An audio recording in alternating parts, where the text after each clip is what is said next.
नमस्कार, जय जोहार। क्या आप भी गवर्नमेंट एग्जाम्स की तैयारी करना चाहते हैं? क्या आप भी मेमोरी टेक्निक्स और ट्रिक्स के जरिए बहुत ही कम समय में स्मार्ट स्टडी करना चाहते हैं? क्या आप चाहते हैं कि सीजी व्यापम टॉपर आपको पढ़ाए? तो डाउनलोड करिए योगेंद्र साहू क्लासेस ऐप।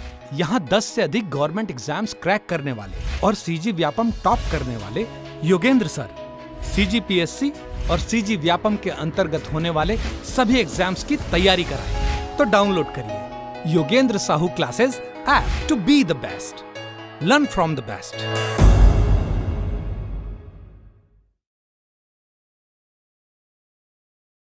कोई भी सपना साकार करने के लिए सबसे जरूरी है सही कोच का होना।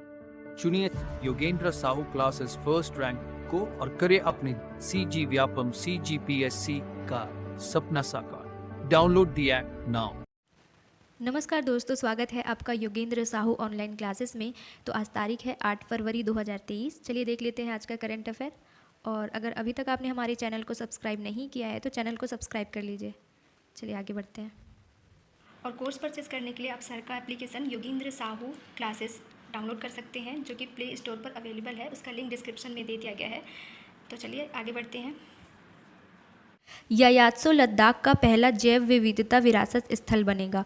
यायात्सो लद्दाख में एक झील है और इसे पक्षियों के स्वर्ग के रूप में जाना जाता है। यह झील 4820 किलोमीटर की ऊंचाई पर है। यह झील काली गर्दन वाले क्रेन के लिए एक लोकप्रिय प्रजनन स्थल है। इस झील को हाल ही में जैव विविधता विरासत स्थल के रूप में घोषित किया गया है। यह लद्दाख का पहला जैव विविधता विरासत स्थल है। यह झील लद्दाख में 4820 मीटर की ऊंचाई पर स्थित अपनी खूबसूरती के साथ पक्षियों के लिए स्वर्ग के रूप में जानी जाती है। चलिए नेक्स्ट देखते हैं। केंद्रीय मंत्री भूपेंद्र यादव ने संरक्षण के लिए आर्द्र भूमि बचाओ अभियान की शुरुआत की है। केंद्रीय पर्यावरण, वन एवं जलवायु परिवर्तन मंत्री श्री भूपेश यादव ने गोवा के मुख्यमंत्री की उपस्थिति में आर्द्र भूमि बचाओ अभियान का शुभारंभ किया है। यह अभियान वेटलैंड्स का संरक्षण करने के लिए संपूर्ण समाज के दृष्टिकोण के साथ ही समाज के सभी स्तरों पर आर्द्र भूमि संरक्षण के लिए सकारात्मक कार्यों को सक्षम बनाते हुए समाज के सभी स्तरों को इस अभियान में शामिल करता है। नेक्स्ट देखते हैं। प्रधानमंत्री द्वारा बेंगलुरु में भारत ऊर्जा सप्ताह 2023 का किया गया उद्घाटन। प्रधानमंत्री श्री नरेंद्र मोदी ने आज बेंगलुरु में भारत ऊर्जा सप्ताह IEW 2023 का उद्घाटन किया। प्रधानमंत्री ने इंडियन ऑयल की अनबॉटल्ड पहल के तहत यूनिफॉर्म लॉन्च की। ये यूनिफॉर्म PET बोतलों के पुनर्चक्रण से बनी है। उन्होंने इंडियन ऑयल के इंडोर सोलर कुकिंग सिस्टम के ट्विन कुक टॉप मॉडल का भी लोकार्पण किया और उसकी व्यावसायिक शुरुआत को हरी झंडी दिखाई। नेक्स्ट देखते हैं। PM मोदी ने एशिया के सबसे बड़ी हेलीकॉप्टर फैक्ट्री को किया देश को समर्पित। 615 एकड़ में फैला है कारखाना। प्रधानमंत्री नरेंद्र मोदी ने कर्नाटक की अपनी यात्रा के दौरान तुमकुरू में हेल के हेलीकॉप्टर कारखाने को देश को समर्पित किया। PM मोदी ने इस दौरान तुमकुरू में ही लाइट यूटिलिटी हेलीकॉप्टर का भी अनावरण किया। इस मौके पर रक्षा मंत्री राजनाथ सिंह और CM बसवराज बोम्मई मौजूद रहे। इस दौरान रक्षा मंत्री राजनाथ सिंह ने कहा कि आने वाले समय में भारत भूमि विश्व के लिए डिफेंस मैन्युफैक्चरिंग का केंद्र होगी। नेक्स्ट देखते हैं। ITBP ने लगातार तीसरी बार जीती national ice hockey championship 2023। Bharat Tibbat सीमा पुलिस ITBP की केंद्रीय आइस हॉकी टीम ने ice hockey association of India IHI द्वारा आयोजित पुरुषों की राष्ट्रीय आइस हॉकी चैंपियनशिप 2023 जीत ली है। लेह लद्दाख में आयोजित इस प्रतियोगिता का 12वां संस्करण था। ITBP की टीम ने फाइनल में लद्दाख स्काउट्स को 1-0 के स्कोर से हराया है। नेक्स्ट देखते हैं। भारतीय रेलवे ने व्हाट्सएप फूड डिलीवरी सुविधा शुरू की है। भारतीय रेलवे ने ट्रेन में सफ़र के दौरान अब व्हाट्सएप से ऑनलाइन खाना ऑर्डर करने की नई सेवा शुरू की है। भारतीय रेलवे के PSU, IRCTC, भारतीय रेलवे खान पान और पर्यटन निगम ने रेल यात्रियों के लिए कैटरिंग सेवाओं के माध्यम से भोजन ऑर्डर करने के लिए व्हाट्सएप संचार शुरू किया है। व्हाट्सएप नंबर 918785001323 पर मैसेज या फ़ोन कर यात्री ये सुविधा हासिल कर सकेंगे। नेक्स्ट देखते हैं। रिलायंस रिटेल डिजिटल रुपए में करेगी लेन देन। भारत के बैंकिंग सेक्टर को डिजिटल क्रांति की राह पर आगे ले जाने के लिए UPI की शुरुआत करने के बाद मोदी सरकार हाल ही में डिजिटल करेंसी लेकर आई थी। अब निजी क्षेत्र में डिजिटल रुपए को बढ़ावा देने का निर्णय किया है। उसने डिजिटल रुपए में लेन देन की शुरुआत कर दी है। रिलायंस रिटेल ने घोषणा की है कि उसने देश में अपने सभी स्टोरों पर भारत सरकार के डिजिटल रुपए के माध्यम से खुदरा भुगतान स्वीकार करना शुरू कर दिया है। नेक्स्ट, डॉक्टर पैगी मोहन ने मातृभूमि बुक ऑफ द ईयर पुरस्कार जीता। लेखक डॉक्टर पैगी मोहन ने मातृभूमि international festival of letters MBIFL 2023 के चौथे संस्करण में मातृभूमि बुक ऑफ द ईयर पुरस्कार जीता है, जो रविवार को यहाँ संपन्न हुआ। पलायन के परिणाम के रूप में भाषा के विकास को चित्रित करने वाली उनकी पुस्तक वंडरर किंग एंड मर्चेंट्स ने पुरस्कार जीता, जिसमें नगद पुरस्कार और एक मूर्ति के रूप में 2 लाख रुपए शामिल हैं। चलिए ऑब्जेक्टिव देख लेते हैं।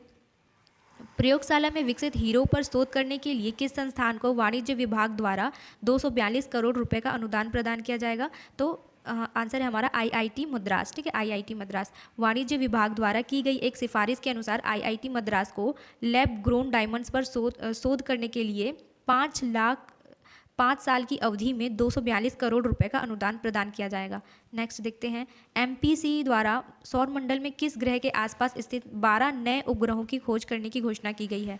तो बृहस्पति। आंसर है हमारा बृहस्पति। ठीक है, सौर मंडल के सबसे बड़े ग्रह बृहस्पति के आसपास माइनर प्लैनेट सेंटर MPC ने 12 नए चंद्रमा खोजे गए हैं।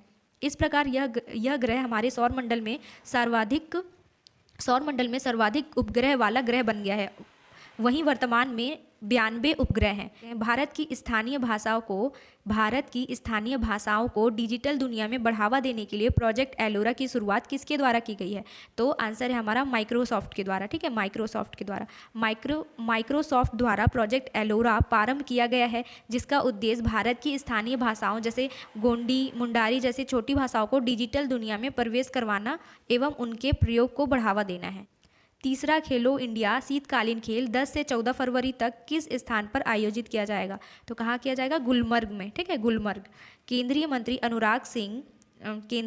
अनुराग सिंह ठाकुर ने उपराज्यपाल जम्मू कश्मीर मनोज सिन्हा के साथ तीसरे खेलो इंडिया शीतकालीन खेलों के शुभंकर थीम सॉन्ग और जर्सी का शुभारंभ किया। आयोजन 10 से 14 फरवरी तक गुलमर्ग, जम्मू और कश्मीर में किया जाएगा। ठीक है, नेक्स्ट देखते हैं, निम्नलिखित में से कौन सा देश फुटबॉल एशियाई कप 2027 की मेजबानी करेगा? तो आंसर है हमारा ऑप्शन डी, सऊदी अरब।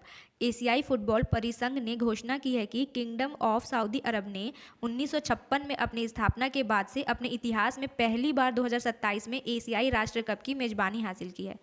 हाल ही में भारत के किस पड़ोसी देश ने 37 शहरों में मार्शल लॉ घोषित किया है? तो आंसर है हमारा ऑप्शन सी, म्यांमार ने। ठीक, म्यांमार की राज्य प्रशासन परिषद ने 4 क्षेत्रों और 4 राज्यों के 37 शहरों में मार्शल लॉ घोषित कर दिया है। 37 कस्बों में से 11 शहर सागेंग क्षेत्र से, 7 चीन राज्य से और 5 मैगवे और बागो क्षेत्र से हैं।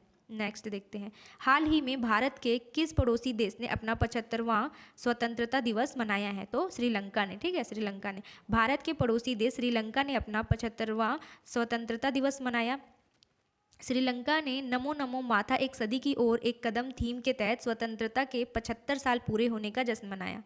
नेक्स्ट, हाल ही में भारतीय सेना द्वारा ऑपरेशन सद्भावना का आयोजन कहाँ किया जा रहा है? तो लद्दाख में। ऑपरेशन सद्भावना का आयोजन लद्दाख में किया जा रहा है। ठीक है, लद्दाख में भारतीय सेना द्वारा ऑपरेशन सद्भावना चलाया जा रहा है, जिसके तहत भारतीय सेना लद्दाख के दूर दराज के क्षेत्रों में रहने वाले बच्चों के लिए सेना सद्भावना विद्यालय 07 चलाने, बुनियादी ढांचा विकास परियोजना और शिक्षा यात्रा आदि जैसी कई कल्याणकारी गतिविधियां चला रही है।